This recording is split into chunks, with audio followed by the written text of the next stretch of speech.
today's going to be a smidge different. I just want to talk to you about why I started gardening.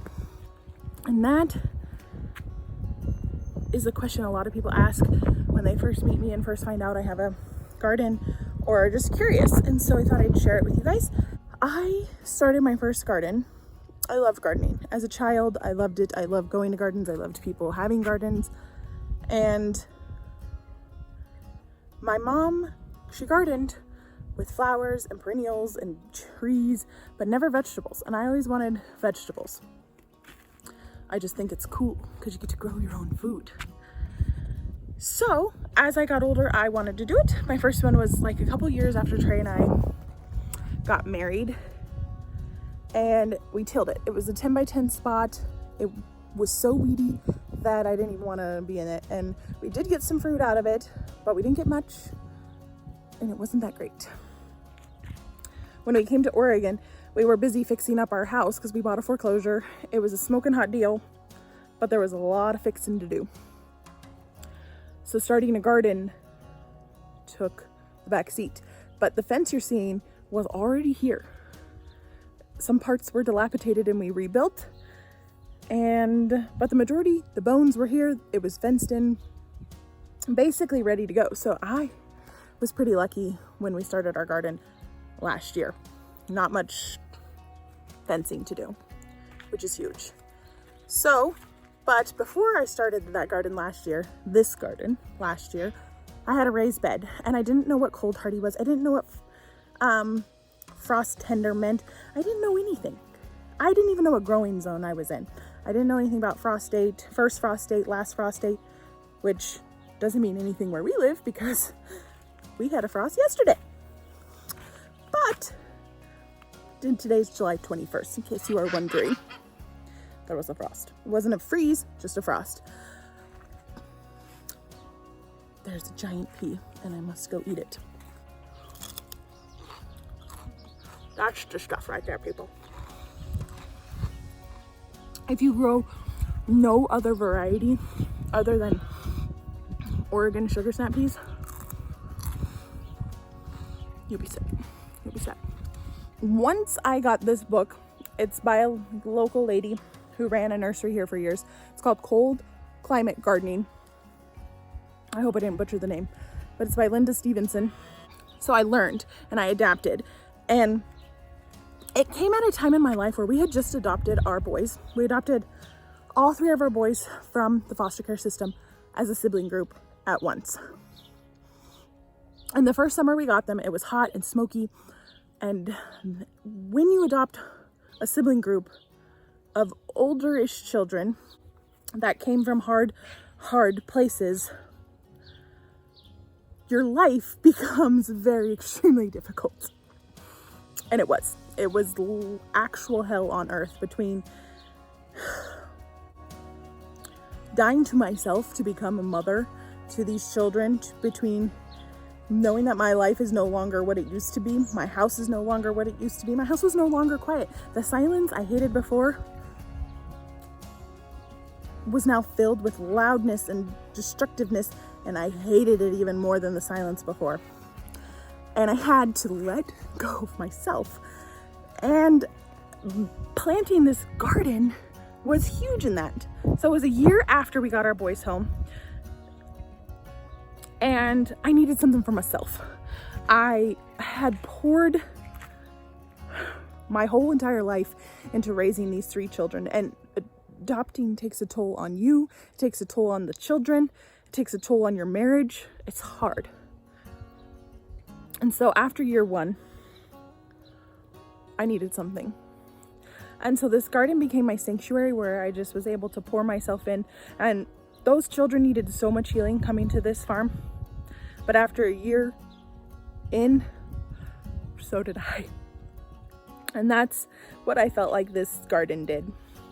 I was exhausted, but yet doing the labor of a garden didn't seem bad. It was a good way to get out a lot of excess emotions, I don't even know if I can describe it. But I have this gardening passion because, yeah, it's awesome growing your own food, but also it's therapy. It's like it wasn't actual therapy, because 3 children will drive you to therapy.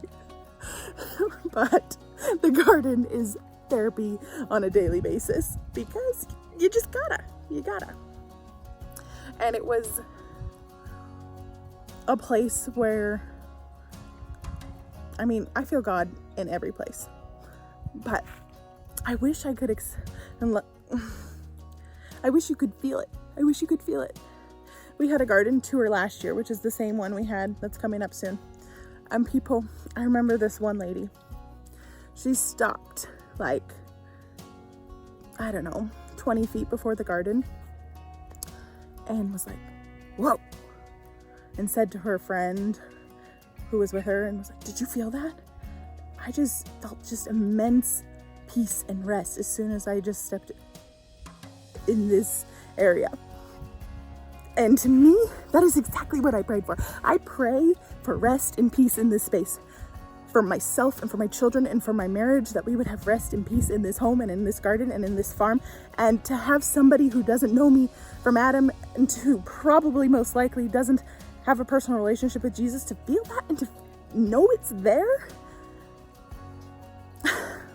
There's something special about a garden, and something even more special about a garden when you lay your heart and soul into it and you find the creator that created the first garden, who, this is where we were meant to be. This is where we were meant to be. We were meant to be in a garden. And there's something so grounding and so powerful about that.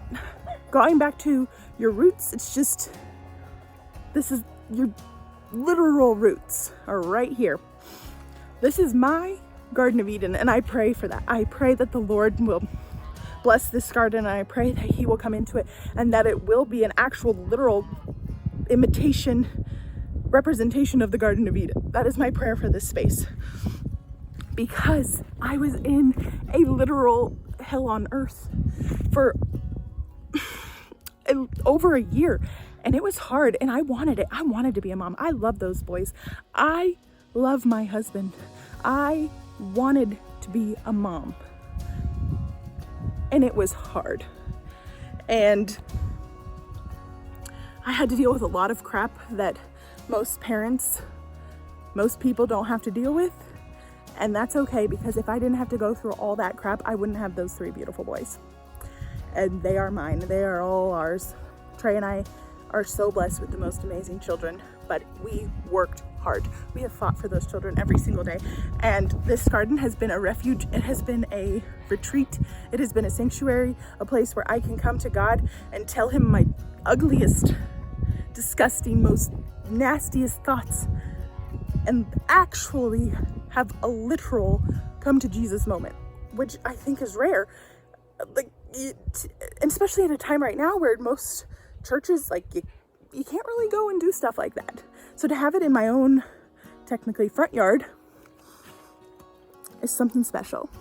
And now, a year into it, 2 years into it, it hasn't just become my sanctuary anymore. It's been a place where my children can come. They eat the food. They eat whatever. They come and get snacks in here. They come and find treats. And especially now that the peas are in bloom, they're going to be so excited to come in and try those. And my husband, you'll even find him sometimes, he comes in and sits in the rocking chair. It has not only become my sanctuary, but it is now transforming into our sanctuary. And here I am a better mom. Spending time with the Lord makes me a better mom. Getting myself right makes me a better mom. So inviting you into this space is very special, because this is the most special place on earth to me. And I hope you feel that when you come in weekly to see this garden. I hope you feel that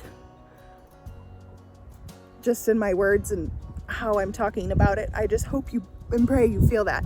And I hope you are the visitor that stops one day 20 feet away from coming into that garden gate and feels God's presence and feels the peace and rest that this place can bring. And I pray that you also get that in your own front yard, backyard, side yard, deck, wherever it can be, and a few garden pots on your porch.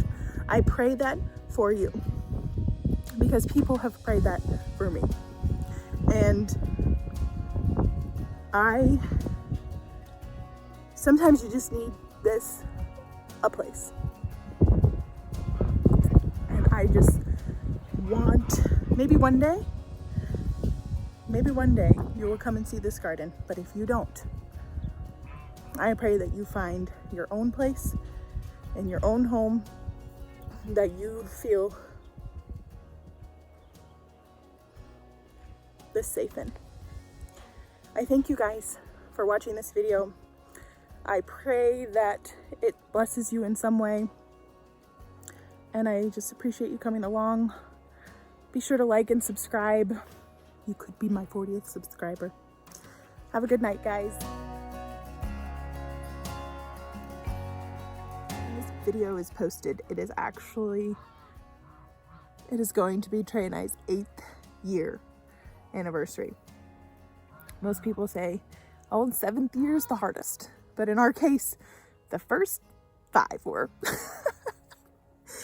But the last few years with my husband, with you, Trey, have been, the last 8 years, let's be real, have been amazing, have been hard, have been fun. And I'm so grateful to be your wife. And I'm so grateful to be the mother of your children. And I'm so grateful that you are the father to my 3 beautiful boys.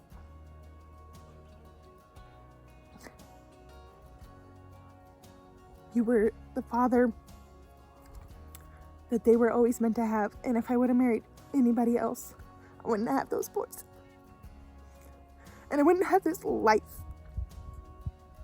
And to God, I should thank him every day. Sometimes I forget, but I am so thankful for this life you have given us, Trey. And also, I thank you for not going on vacation for the month of August and September so our dairy cow could give birth and we can be here for it.